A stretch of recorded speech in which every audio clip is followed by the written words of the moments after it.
A lo largo del siglo XVII empezaron las leyendas a circular por la vieja Europa central. Se hablaba de seres extraños, seres venidos de otro mundo. Eran los no muertos, víctimas de enfermedades extrañísimas como la rabia, como la peste, como la porfiria. Se decía entre los aldeanos, los lugareños contaban, que necesitaban la sangre para vivir, la sangre fresca de sus víctimas. Se decía que por la noche regresaban a sus tumbas. Durante decenios, los habitantes de Europa Central buscaron incesantemente en las tumbas, encontrando esos no muertos, esos seres de ultratumba, intentando darles muerte, quemándolos, cortándoles las cabezas, clavando estacas en sus corazones. La muerte por la enfermedad de la rabia es terrible, porque el afectado muere por asfixia, y eso provoca que la sangre no se coagule. En consecuencia, era muy habitual que algún muerto por rabia, una vez desenterrado, una vez sacado de su ataúd, mostrara signos evidentes de sangre fresca. Y es que estaba allí, el ataúd estaba impregnado de sangre fresca. En la porfiria, las uñas crecían, el pelo crecía, y el cuerpo a veces quedaba incorrupto. Eran las señales del mal, las señales del infierno, los hijos del diablo, los hijos de la noche. En el siglo XVII y XVIII, la literatura gótica, más tarde la romántica, recuperó la imagen del vampiro. Víctor Hugo y tantos hablaron de ellos. En 1897, un irlandés llamado Bram Stoker, bien asesorado por algunos profesores, por algunos eruditos húngaros, pues escribió una obra inmortal, Drácula. Sin embargo, esa obra fue prohibida en Rumanía. Esa obra no fue autorizada hasta bien entrado el siglo XX, concretamente hasta 1992. Porque Drácula se basaba en la historia, en la epopeya de un héroe local. Por lo menos los rumanos lo consideraban así. Un príncipe valaco, voivoda valaco, que durante años sometió al terror a los invasores, a los presuntos o sí, los intencionados invasores turcos. Su nombre era Vlad III, Vlad III Draculea, aunque el pueblo le llamó Tepes, empalador. Hoy en los pasajes de la historia recuperaremos las peripecias de Vlad Tepes, Vlad el empalador, el instigador, el que dio ánimos a Bram Stoker para confeccionar su obra magistral, Drácula.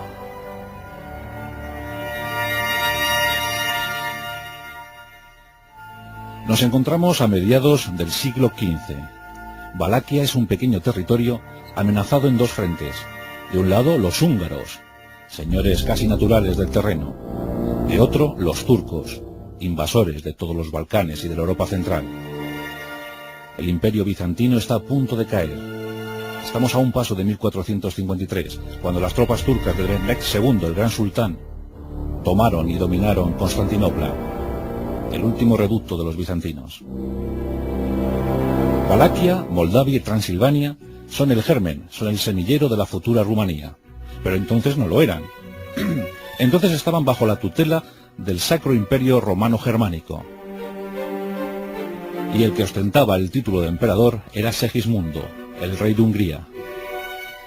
Finalizando el siglo XIV, Segismundo crea una hermandad, una sociedad secreta. Caballeros destinados a defender la cristiandad y sobre todo a defender la frontera contra los turcos. Eran los Dracul, la sociedad del dragón. El voivoda valaco, Mircea el Viejo, Mircea el Grande, fundador de una dinastía, cede el testigo a su hijo, a Vlad II. Vlad II, en 1431, es llamado por el emperador Segismundo y le nombra caballero de la Orden Dracul. Es un dragón, dragón de la cristiandad contra el poder otomano. Vlad II regresa a Tergoviste y regresa muy orgulloso. Forma parte de esa sociedad, forma parte de la élite, de los elegidos. Por si fuera poco, ese mismo año, en ese invierno entre noviembre y diciembre de 1431, nace el segundo de sus retoños, el segundo de sus herederos, y llevará como nombre Vlad, Vlad III, al que todos llamarán Draculea. Ulea, en la zona, significa hijo de, Por tanto, será Vlad, hijo del dragón. Curiosamente, en Valaquia, Dracul tiene otro significado. Para los cristianos del Sacro Imperio Germánico es dragón, pero para los habitantes de Valaquia, Dracul significa demonio, diablo. Por tanto, Draculea será hijo del demonio, hijo del diablo. Qué curioso para un defensor de la cristiandad llevar ese apelativo, ¿verdad? Nacido en Sigisuara, una localidad de Transilvania. Allí nació el voivoda, el príncipe, el futuro príncipe, 1431. Los valacos luchaban denodadamente por la libertad, por la independencia de su territorio. Los serbios habían sufrido el rigor de los turcos en Kosovo. Habían perdido batallas. La frontera cada vez se hacía más pequeña. Los húngaros temían, pero los valacos eran fuertes, estaban determinados a resistir, determinados a luchar. Con un pequeño ejército conseguían, mediante pactos, mediante acuerdos, a veces incluso con los propios turcos, salvar la supervivencia de su territorio, de Valaquia. Valaquia era lo principal, lo importante. En 1444, Vlad II se ve obligado a entregar a dos de sus hijos, a Radu y a Vlad, al propio Vlad, se ve obligado a entregarles como rehenes amistosos de Turquía, del Imperio Otomano. A salvo quedaba el primogénito, Mircea. Mircea quedaba con su padre, pero los dos pequeños viajaban a tierras turcas. Y allí se formó el adolescente Vlad. Y allí vio por primera vez cómo los turcos utilizaban una de sus técnicas para llevar a cabo la ejecución sumarísima. No era otra cosa sino el empalamiento. Vlad queda cautivado, queda embelesado ante la visión de los empalados. Sus ojos se empiezan a impregnar con la sangre de la rabia y el odio hacia el turco. Durante algunos años, Vlad y su hermano Radu viven en Constantinopla. Viven en aquellos castillos, siempre pensando que tarde o temprano les iba a llegar la hora de la muerte. Los pequeños aprenden que la vida no vale nada, que la vida es efímera. Sueñan con volver a Valaquia. Y lo consiguen.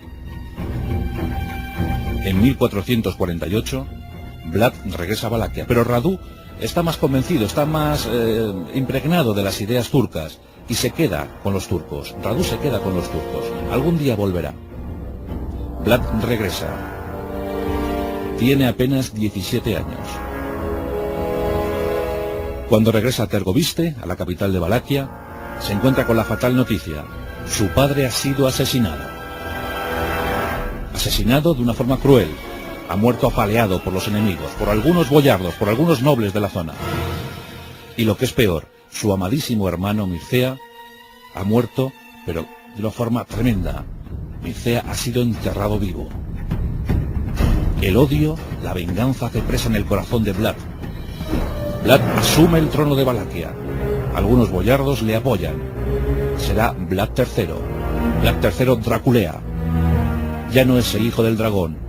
Ahora es el hijo del demonio, el hijo del diablo. Necesita venganza. Vive pensando en la venganza.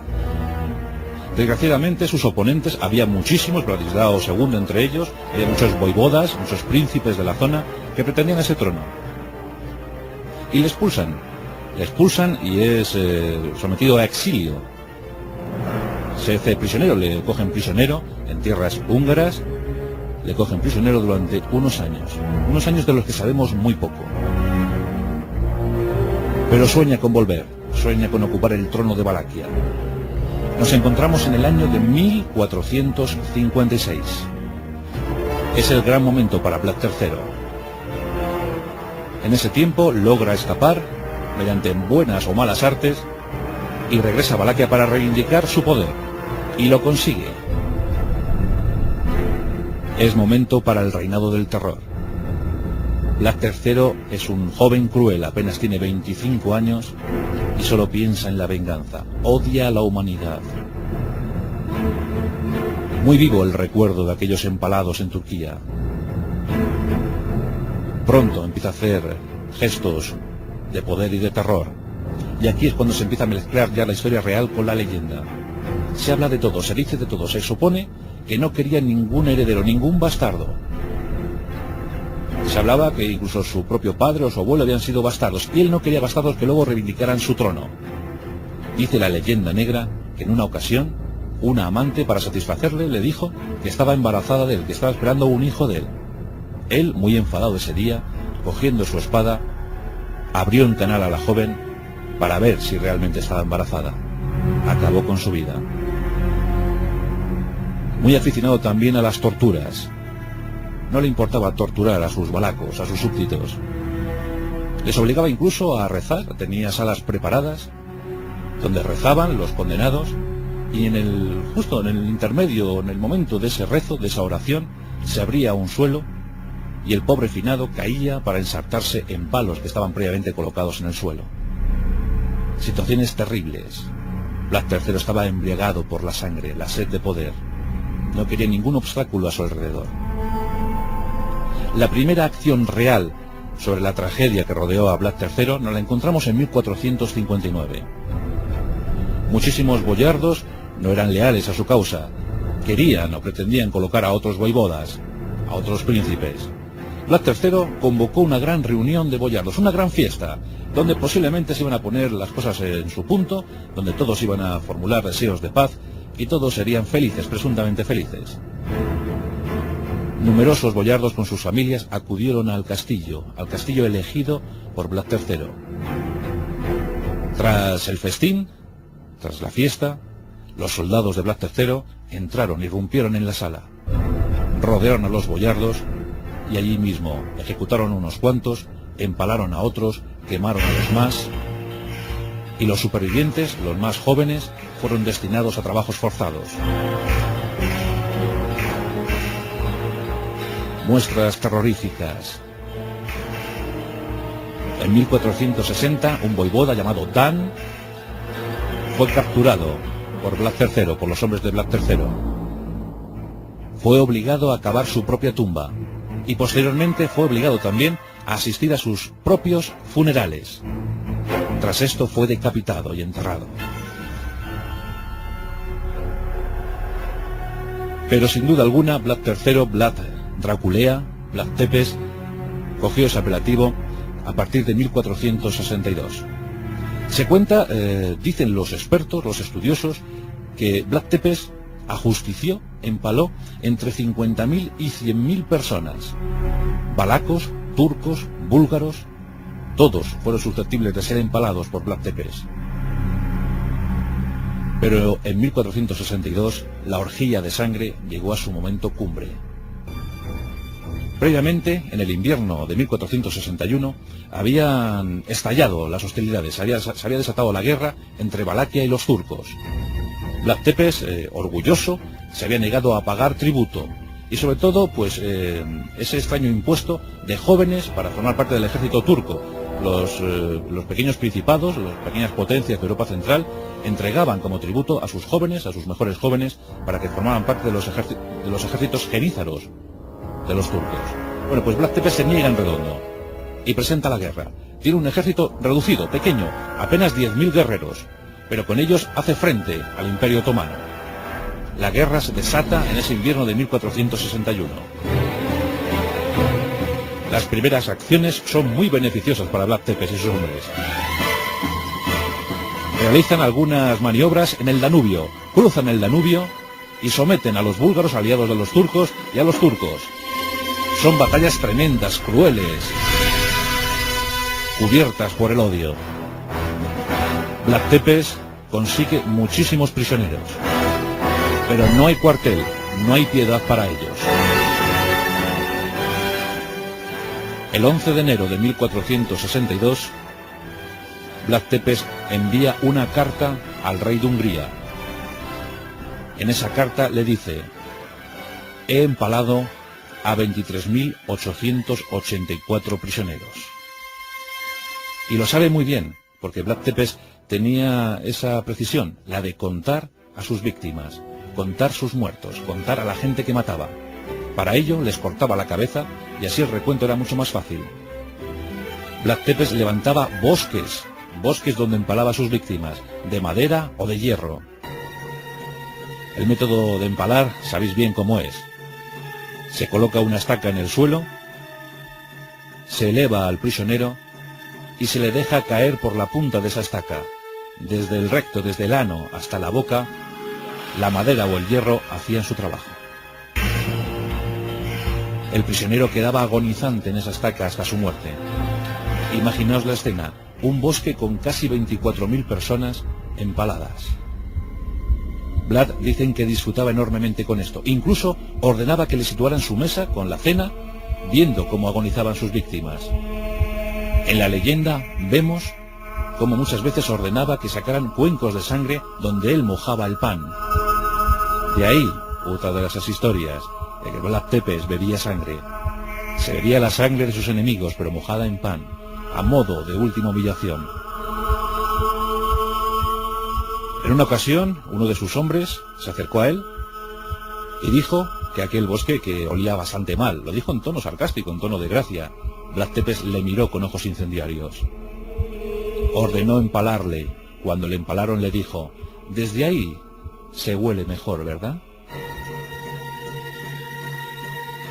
Los turcos de Mehmed II, el gran conquistador de Constantinopla, se estaban organizando. Vlad Tepes ya era una situación muy incómoda, suponía algo muy incómodo para Turquía. Los otomanos organizaron un gran ejército, más de 200.000 efectivos. Con ellos entraron en Valaquia. Vlad Tepes, ante esto, recordemos que tan solo tenía 10.000 hombres, opta por la guerra de guerrillas. Los valacos eran bravísimos guerreros. Política de guerrillas y de tierra quemada. Vlad Tepes ordena evacuar todas las aldeas de Valaquia, llevándose todo lo de valor. Las cosechas son arrasadas, son incendiadas. Los pozos de agua son envenenados. Los turcos, los soldados turcos, sufren una auténtica hecatombe. Las enfermedades hacen presa de ellos. ¿Por qué? Porque Vlad Tepes envía enfermos de tifus, enfermos de peste, y los infiltra en el campamento turco. Las enfermedades se extienden por todo el ejército otomano. El sultán Mehmed II está horrorizado. Piensa que está luchando contra el demonio, contra el diablo. Aún así, los turcos son superiores en número y avanzan. Se presentan en el verano de 1462 a las puertas de Tergoviste, la capital valaca. Pero otra vez la imagen es infernal. Los turcos contemplan como fuera de las murallas de Tergoviste hay más de 20.000 empalados. Valacos, los propios súbditos de Vlad, y prisioneros turcos, 20.000 empalados. Mehmed II, horrorizado, dice: estamos luchando contra el diablo. No podemos luchar contra un fantasma. No podemos luchar contra el demonio. Los turcos, muy mermados de bajas, se retiran, esperando mejores oportunidades. Pero Vlad III no había lanzado su canto de victoria. Finalmente, fue apresado. Fue apresado e internado en las cárceles, en los reductos húngaros. Allí pasaría muchísimos años. Cuentan las crónicas que en esos momentos de prisión se entretenía empalando avecillas, gatos, perros. Aún así se casó con una aristócrata magiar, una aristócrata húngara con la que tuvo algunos hijos. Fue algo tremendo porque antes de que la apresaran, cuando en 1462 estaba acosado por sus enemigos, ya no le querían en ningún sitio, ni sus propios valacos, ni los húngaros, ni los búlgaros, ni los turcos, nadie quería a Vlad Tepes. Era el mismísimo infierno en vida. Se había refugiado en el último reducto, en el último castillo que le quedaba, en Polinoe. Polinoe estaba con su mujer y con su hijo, su heredero. Amenazado por los enemigos, la mujer y el hijo se lanzaron por una de las almenas, una de las torres. Y esto consternó todavía más a Vlad Tepes, la pérdida de su mujer y de su hijo. Bien, pues son las historias de Vlad Tepes, que se mezclan siempre con la leyenda. En 1473 consigue la libertad, y junto a las tropas de Esteban Báthory, el gran héroe magiar, lucha contra los turcos. En 1476 recupera momentáneamente el trono, el 11 de diciembre de 1476. Pero como os digo, eran demasiados los enemigos y demasiadas las muertes a sus espaldas.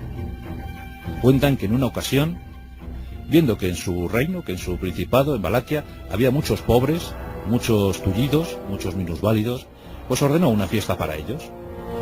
¿Os acordáis de lo que ocurrió con los boyardos? Pues idéntica suerte corrieron los pobres y los tullidos, los mendigos de Valaquia. Fueron empalados, masacrados. De esa manera se quitó el problema. Le tenían tanto terror que cuentan los cronistas que en una ocasión se acercó a una fuente, y en esa fuente dejó una gran copa de oro para que todo aquel que quisiera beber, bebiera. Tanto terror había a Vlad Tepes que nadie osó robar esa copa de oro mientras Vlad Tepes vivió. Esa copa quedó allí durante toda su vida. Solamente nombrar Vlad Tepes provocaba sensaciones agrias en la población valaca. Pero nos encontramos a finales del año 1476. Vlad Tepes, Vlad III, el empalador, tiene 45 años. Se dirige a Tergoviste, cerca del lago Satorv. Allí, con una escolta de 200 hombres, se encuentra con una emboscada de los turcos. Los hombres defienden hasta la muerte a su líder, a Vlad. Luchan como posesos. Dicen los turcos, o contaron los turcos después, que parecían poseídos por un espíritu infernal. Los 200 hombres de Vlad Tepes lucharon casi hasta el último, tan solo 10 sobrevivieron para contarlo. Pero el propio Vlad III murió después de haber matado más de 5 o 6 enemigos con su lanza. Su cabeza fue cortada y en señal de triunfo, en señal de victoria, fue enviada a Constantinopla, donde fue colgada de la torre más alta de un castillo. Era la muestra evidente de que el demonio había muerto. El demonio había desaparecido.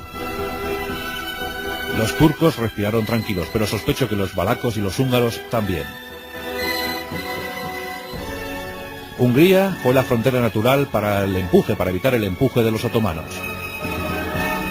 Pero desde luego, desde ese momento, sospecho también que las luchas se ennoblecieron ostensiblemente. Atrás queda el recuerdo de Vlad Draculea, el hijo del dragón, el hijo del demonio. Aquel que bebía la sangre de sus enemigos. Aquel que justificó, en sus escasos 7 años de reinado, toda una leyenda que años más tarde, siglos más tarde, nos entregaría Drácula, el libro de Bram Stoker. Mito o leyenda, realidad o ficción. La auténtica historia de Vlad III, Vlad Draculea Tepes, el empalador, el hijo del infierno.